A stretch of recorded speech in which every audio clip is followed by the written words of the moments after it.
School अचानक बंद कर दिया गया था और मास्टर करमदीन छाता उठाए घर की ओर जा रहे थे। पिछले कुछ दिनों से शहर में तरह तरह की अफवाहें फैलने लगी थीं। किसी ने मास्टर करमदीन से कहा था कि शहर के बाहर राजपूत रेजिमेंट की टुकड़ी पहुंच गई है।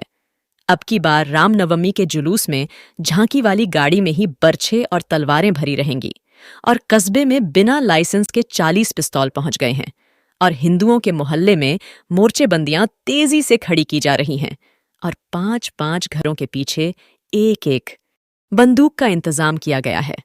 उधर हिंदुओं के मोहल्ले में यह बात तेजी से फैल रही थी कि जामा मस्जिद में लाठियों के ढेर लग गए हैं और धड़ाधड़ असलहा इकट्ठा किया जा रहा है। और 2 दिन पहले नदी पार से एक पीर आया था और रात को वकील के घर में साजिशें पकाई जा रही हैं। इन खबरों को भला कौन झुठला सकता था? देखते ही देखते शहर में तनाव बढ़ने लगा था। मुसलमानों ने हिंदुओं के मोहल्ले में जाना छोड़ दिया और हिंदुओं सिखों ने मुसलमानों के मोहल्लों में। कोई खोमचे वाला या छाबड़ी वाला फेरी पर निकलता तो दिन डूबने से पहले घर लौट जाता। शाम होते होते गलियां और सड़कें सुनसान पड़ने लगीं। एक दूसरे से फुसफुसाते 2-2, 4-4 लोगों की मंडलियां किसी सड़क के किनारे या गली के मुहाने पर खड़ी नजर आने लगी थीं। तनाव और दहशत यहां तक फैली कि कहीं कोई तांगा या छकड़ा भी तेजी से भागता नजर आता तो लोगों के कान खड़े हो जाते और दुकानदार अपनी दुकानों के पल्ले गिराने लगते। झरोखों से अधखुले दरवाजों के पीछे घूरती आंखें तैनात हो जातीं। यह ऐसा वक्त था कि अगर किसी घर के चूल्हे से चिंगारी भी उड़ती तो सारा शहर आग की लपेट में आ सकता था। ऐसा माहौल बन गया था जब आदमी न तो घर पर बैठ सकता था न बाहर खुले में घूम सकता था। वह केवल अफवाह सुन सुनकर परेशान हो सकता था। इसी बढ़ते तनाव को देखकर स्कूल वक्त से पहले बंद कर दिया गया था और बच्चों को दोपहर से पहले ही अपने अपने घर भेज दिया गया था और मास्टर करमदीन छाता उठाए अपने घर की ओर जा रहा था। स्कूल का मास्टर तो यूं भी भीरू स्वभाव वाला दब्बू सा प्राणी होता है, अपने काम से मतलब रखने वाला, न काहू से दोस्ती न काहू से बैर। बस किताबें और अखबार बांचने और फलसफे बघारने वाला। इसमें शक नहीं कि कभी कभी अंधविश्वासी आग उगलने वाले भी इन्हीं में से निकलते हैं, पर आम तौर पर स्कूल का अध्यापक बड़ा शील स्वभाव और गरीब तबाह आदमी होता है जो हर किसी की बात सुन भी लेता है और विश्वास भी कर लेता है। मोहल्ले में दाखिल हुए तो मास्टर जी के कान खड़े हो गए। स्कूल में तरह तरह की अफवाहें सुनते रहे थे और जो वारदातें होती हैं वह अंधेरी गलियों में ही होती हैं। भले ही मास्टर जी का आगे पीछे कोई नहीं था, न रन्न न कन्न न पत्नी न परिवार, फिर भी जान तो जान है। कट कट के मरने से तो सभी को डर लगता है। मास्टर जी चले जा रहे थे और हर आहट पर ठिठक ठिठक जाते थे। कहीं कोई पीछे से छुरा उठाए तो नहीं आ रहा, किसी दरवाजे के पीछे कोई घात लगाए तो नहीं बैठा। हर दरवाजे के पीछे उन्हें डोलते साएं और घूरती आंखें नजर आ रही थीं। मन में खौफ तो था ही, सबसे ज्यादा खौफ इस कारण था कि हिंदुओं और सिखों की गली में वही अकेले मुसलमान थे। वर्षों की दुआ सलाम तो हमसायों के साथ थी, पर किसी के साथ उठना बैठना आना जाना नहीं था। अकेला आदमी किसी परिवार वाले के साथ कैसे हिल मिल सकता है? यहाँ किसी ने पीठ में छुरा भोंक दिया तो पता भी नहीं चलेगा कि मास्टर कभी था भी या नहीं। वह घर के अंदर जाने लगे तो पड़ोस वाले घर के बाहर बैठी सरदारनी पर उनकी नजर पड़ी। उन्हें लगा जैसे पड़ोसिन सरदारनी उनकी ओर अजीब सी नजर से देख रही है। यह मन का गुमान रहा हो या सचमुच ऐसा ही था, उनका मन हुआ कि झट से अपनी कोठरी के अंदर घुस जाएं। एक बार मन में यह भी आया कि रोज की तरह आदाब अर्ज कर दें, पर अकेली बैठी औरत से दुआ सलाम करने का गलत मतलब भी निकाला जा सकता है। और फिर आज के दिन वह अपनी कोठरी का ताला खोल ही रहे थे कि पीछे से आवाज आई, सलाम मास्टर। सरदारनी की आवाज थी और सुनते ही मास्टर के मन का तनाव कुछ कुछ ढीला पड़ गया। सरदारनी बड़ी हंसमुख पंजाबिन थी, अनपढ़, मुंहफट, सारा वक्त बतियाने वाली, चौड़ी हड्डी की काया, बाल उलझे रहते, छातियां उघड़ी रहती, घर के बाहर ही कपड़े धोती, घर के बाहर ही चौंका करती और पौ फटने के पहले कई बार गली के नल पर नहाने भी बैठ जाती थी। मास्टर इससे खम भी खाता था और इसे पसंद भी करता था। इसके पास से गुजरते हुए ही उसे झेंप होने लगती थी। न सरदारनी को पल्ले दुपट्टे का ध्यान रहता, न इस बात की परवाह कि कौन सुन रहा है, कौन देख रहा है। दिन भर बतियाती थी। मास्टर अपने कमरे में बैठा किताब तक नहीं पढ़ सकता था। उसकी आवाज सुनकर मास्टर करमदीन के मन का तनाव कुछ ढीला पड़ा। अगर यह औरत इतनी निश्चिंत हो सकती है तो शहर में कोई तनाव नहीं होगा, सब मनगढ़ंत अफवाहें होंगी। आराम से बैठी घर के बाहर बर्तन मल रही है, पर फिर मोहल्ला भी तो हिंदुओं सिखों का है, इसे क्यों किसी बात की चिंता होने लगी? मास्टर, क्या शहर में कुछ बात है? मास्टर करमदीन ठिठक गया, वहीं खड़े खड़े बोला, हाँ, बात तो है। तालाब के पास किसी की लाश मिलने की बात सुनने में आई है। शहर में थोड़ा तनाव है। इस पर सरदारनी हंस पड़ी। इसीलिए दुबक्कर घर में घुस रहा है? फिक्र नहीं करो मास्टर, हमारे रहते तुम्हारा कोई बाल भी बांका नहीं करेगा। फिर हंसकर बोली, अच्छा किया जो शादी ब्याह नहीं किया। अकेली जान पर ही तेरा दम सूख रहा है। घर में बीवी बच्चे होते तो तेरा तो हार्ट ही फेल हो जाता। और खुद ही ठहाका मारकर हंसने लगी। मास्टर को अच्छा लगा। दिन भर जो बातें सुनता रहा उनसे ये मुख्तलिफ थीं। इसकी आवाज में दहशत नहीं थी, खौफ, डर नहीं था, खुशदिली थी और एक तरह का हमसायापन जिसकी कोई पहचान नहीं, परिभाषा नहीं, जो आपस में दिलों को बांध लेता है। उसे सचमुच लगा जैसे इस औरत के रहते उसे किसी बात का डर नहीं है। मैं सोचता हूं, मैं इस मोहल्ले से चला जाऊं, मुसलमानों के मोहल्ले में जा रहा हूं। क्यों? हमारे मुंह पर कालक पोत कर जाएगा?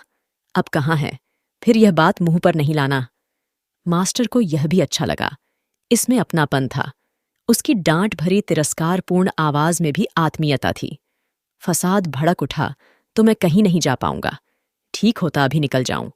आराम से बैठा रहा, फिसाद विसाद कुछ नहीं होगा।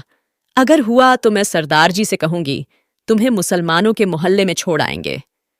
मास्टर के मन का डर जाता रहा, पर केवल कुछ देर के लिए ही। अपने कमरे के अंदर जाने की देर थी कि फिर पहले सी उधेड़ बुन शुरू हो गई। इसका घरवाला मुझे काट डाले तो मैं क्या कर सकता हूं? बातें बड़ी मीठी मीठी करती है, हंस हंस कर, पर इन पंजाबियों का क्या एतबार? जिंदा आदमियों को भी जलती आग में झोंक सकते हैं। यह न भी हमला करे। पड़ोस में कितने ही लोग भरे पड़े हैं जो इश्ताल में आकर मेरा गला काट सकते हैं। मैं तो जैसे पिंजरे में बंद हो गया हूं। अभी भी निकल जाऊं तो शायद बच जाऊं। यहीं पर पड़ा रहा तो मेरी लाश का भी पता नहीं चलेगा। मास्टर फिर परेशान हो उठा। उस रात वह अभी बिस्तर पर करवटें ही बदल रहा था कि दंगे की आवाजें आने लगीं। गहरे अंधेरे को चीर चीर कर आती हुई नारों की आवाजें, हर हर हर महादेव।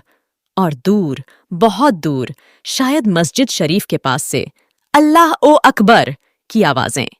और भागते कदमों की ओर छतों पर खड़े लोगों की। मास्टर का तन बदन पसीने से तर हो गया। अब वह निकलकर कहाँ जा सकता है? केवल मौत के मुंह में ही जा सकता है। उसे लगा जैसे किसी बाजार में आग लगी है और जैसे उसके अपने कमरे की दीवार पर उस आग की अस्थिर सी लौ नाचने लगी है। हर बार कोई शोर सुनाई देता तो उसे लगता वह आवाज उसी के घर की ओर बढ़ती आ रही है।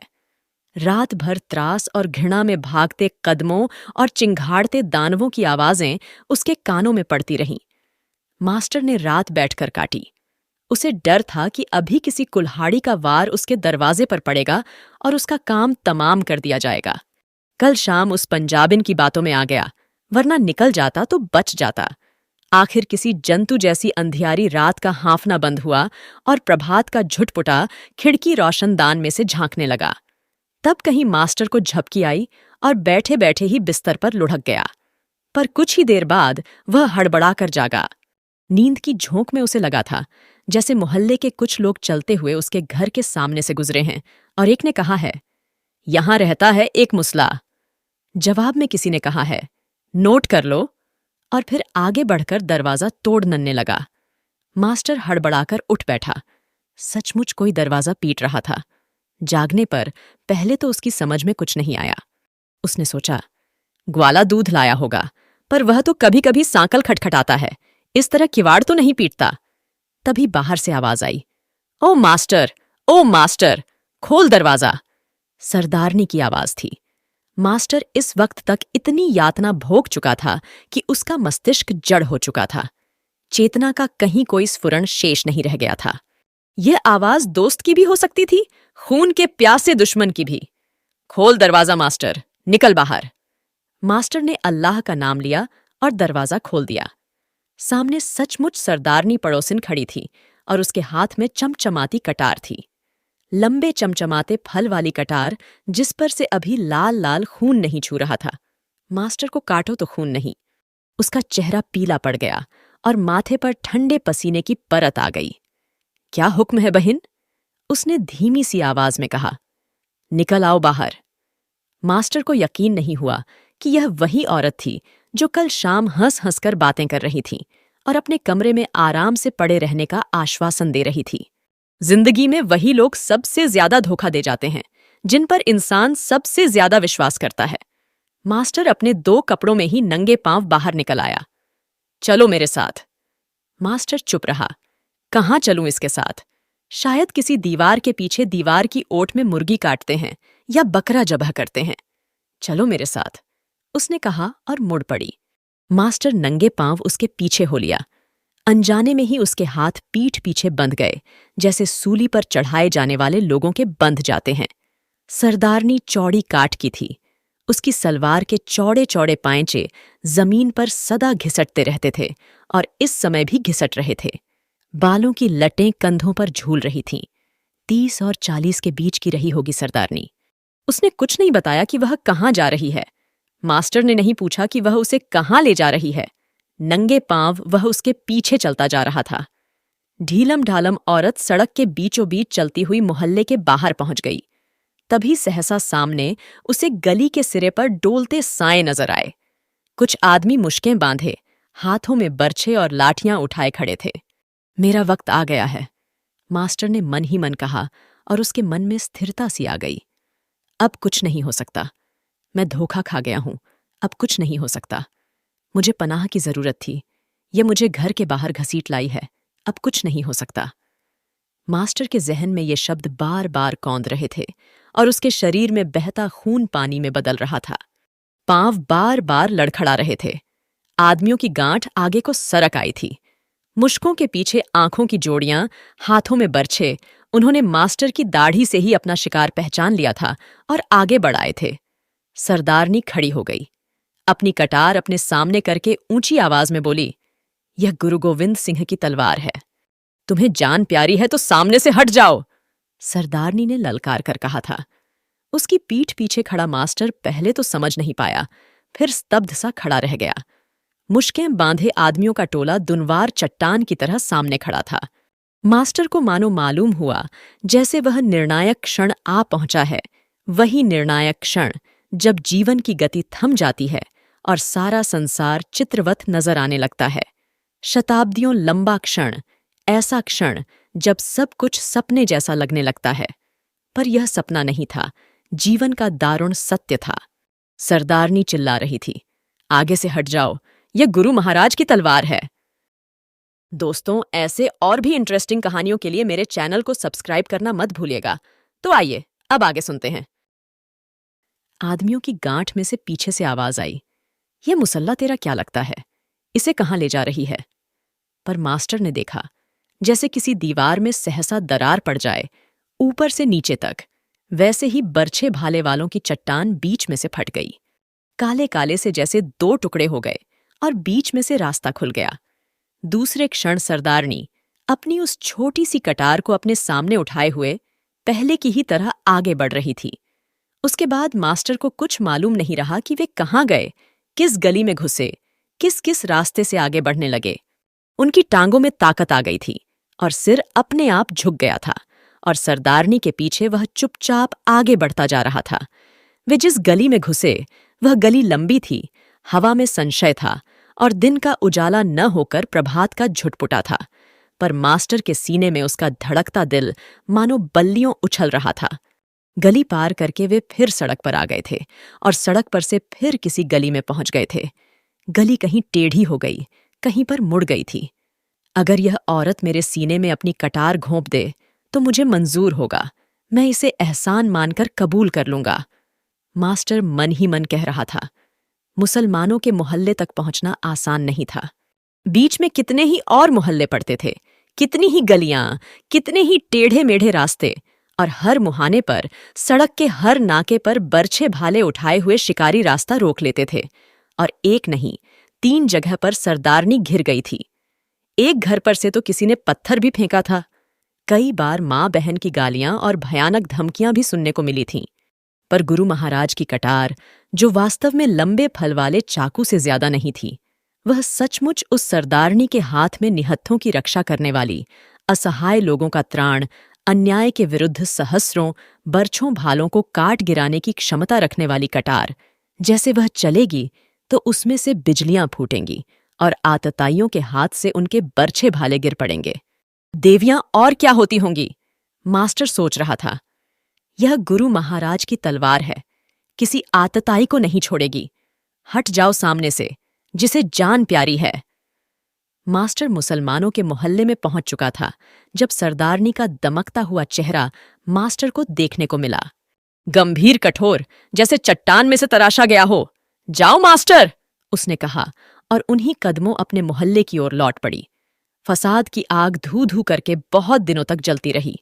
बसा बसाया नगर मसान जैसा बन गया। बुनकरों के करघे जल गए, मंडी जल गई, अनगिनत दुकानें लूटी गईं। आग के शोले आसमान को छूते थे। कितने ही लोग मारे गए। पर धीरे धीरे लोगों को होश आया। बुरा स्वप्न टूटा। कुछ जनून उतरा, पर अभी तक लोगों को मालूम नहीं हो पाया था कि यह क्यों हुआ और किसने करवाया। तभी नेता लोग भी पहुंच गए। बरसात के बाद जैसे कुकुरमुत्ते उग आते हैं, हर फसाद के बाद लीडर लोग पहुंच जाते हैं। लीडर पहुंचे, अखबार नवीस पहुंचे, फोटोग्राफर पहुंचे। तभी इंसानियत से प्रेम करने वाले कुछ लोगों को सरदारनी की भी याद आई। मास्टर करमदीन अपने कुछ साथियों को लेकर, साथियों को ही नहीं, बहुत से बुजुर्गों, अमन पसंद लोगों को लेकर अपने मोहल्ले में आया। गली का मोड़ पर उसने देखा कि सरदारनी अपने घर के बाहर चूल्हा जला रही थी। सरदारनी ने बहुत से लोगों को आते देखा तो उठ खड़ी हुई और दरवाजे की ओट में हो गई। उसकी समझ में नहीं आया कि कौन लोग हैं, कहाँ से आए हैं, क्यों आए हैं।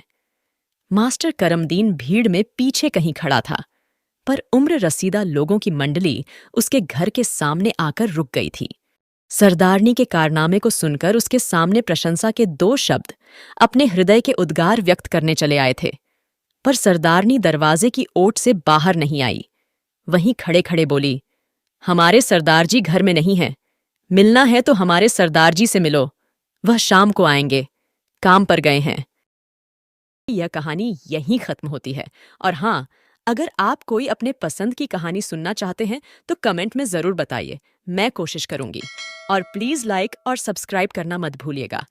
सुनने के लिए धन्यवाद।